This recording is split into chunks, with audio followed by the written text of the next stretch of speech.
Bonjour tout le monde et bienvenue sur mon podcast Le Zèbre qui bulle. Je m'appelle Jérôme et je suis sophrologue. Dans ce podcast, je vous parlerai de sophrologie, de bien-être, de méditation et de tout ce qui pourra me passer par la tête. Alors, c'est parti! Je suis très content de vous retrouver après ces petites vacances et aujourd'hui on va parler de stress, animaux de compagnie et zèbres. Je vais commencer donc par une petite anecdote. Pour les personnes qui ne le savent pas encore, je suis papa chat à plein temps de 5 boules de poils. Bref, je reviens à mon anecdote. Lorsque je médite, j'ai souvent un ou deux chats qui viennent dès que je commence à se frotter, à s'installer contre moi et se mettent à ronronner aussi fort qu'ils le peuvent.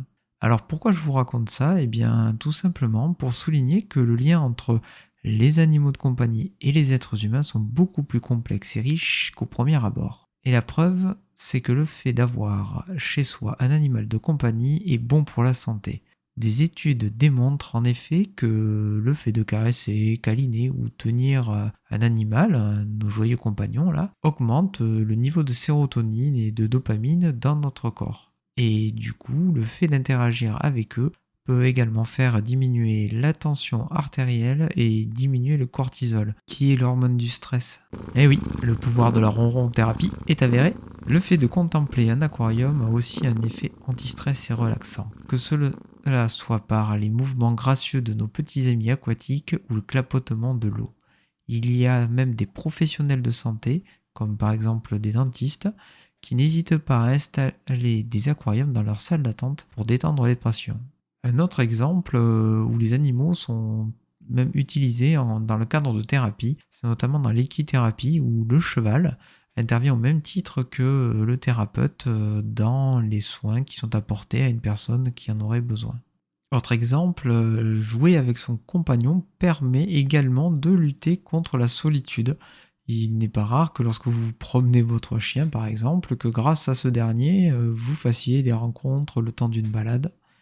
Cela également va influer sur votre état de santé car vous allez bouger plus, car un chien, par exemple, il faut le sortir, vous allez jouer avec, etc., etc.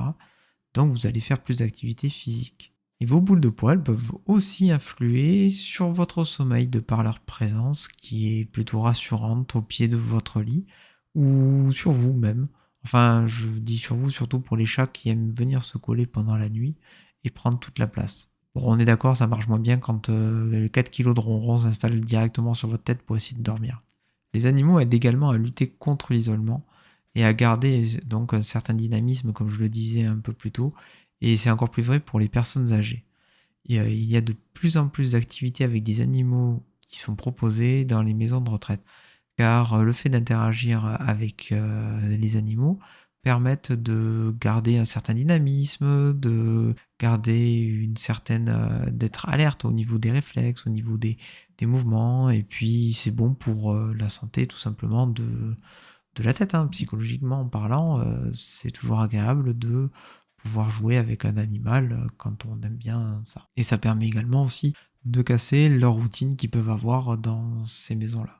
Donc vous l'aurez compris, nos compagnons peuvent être un soutien social et atténuer les sentiments de stress, d'anxiété et de dépression. Ils permettent également de garder un certain dynamisme physique avec les balades, les jeux, comme je vous expliquais, et je pense qu'avec tout ça, ils ont bien mérité le droit de nous considérer comme leur distributeur à croquettes. Mais les zèbres et les hypersensibles dans tout ça. Mais comme ces personnes-là vivent tout intensément, il en est de même de leur relation avec leurs petits compagnons. Ce sont des liens uniques, une sorte de résonance et de synchronisation qui sont tissés entre eux.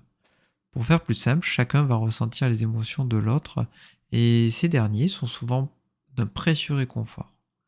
Les interactions avec ses compagnons du quotidien peuvent être également une source précieuse pour recharger leur batterie. C'est valable aussi pour les introvertis. Et c'est pour ça que même pour certaines personnes, les animaux sont des membres à part entière de leur famille. Et d'ailleurs, les animaux de compagnie est souvent une ressource que j'utilise dans mes séances de sophrologie, notamment dans tout ce qui est visualisation positive ou pour avoir du réconfort. Alors si vous n'avez pas de petites boules de poils, et que vous souhaitez en adopter une, n'hésitez pas à vous renseigner avant sur ce qu'il faut pour qu'ils vivent tout simplement leur meilleure vie à vos côtés. Prenez plutôt un animal qui est adapté à votre environnement. Et si vous souhaitez en adopter un, réfléchissez-y bien avant, car on va être honnête, ça a quand même un certain coût financier. Il faut aussi lui consacrer du temps, hein, tout simplement. Hein.